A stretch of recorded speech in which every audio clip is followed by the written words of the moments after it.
সারাদিন রোজা রাখবো আর ইফতারিতে যদি পুষ্টিকর কিছু না হয় তাহলে কি রোজার ক্লান্তিটা যায়?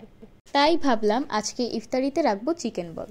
তো যেই ভাবনা সেই কাজ, চলে আসলাম চিকেন বল বানাতে।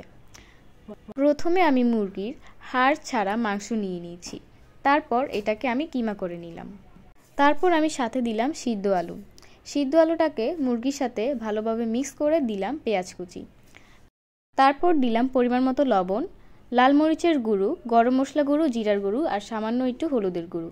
তারপর দিলাম কর্নফ্লাওয়ার আর স্বাদ বাড়ানোর জন্য চিনি। তারপর দিলাম মাংসের বেসিক মশলা, রসুন বাটা আর আদা বাটা। তারপর সবগুলোকে একসাথে মিক্স করে নিলাম।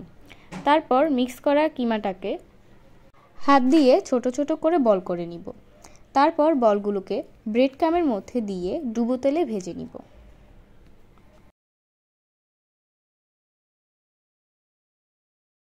তো আমি একটা একটা করে বল ডুবো তেলের মধ্যে দিয়ে দিচ্ছি। এই বলগুলো যতক্ষণ না পর্যন্ত ব্রাউন কালার হবে ততক্ষণ পর্যন্ত এগুলোকে আমি ভেজে নিব।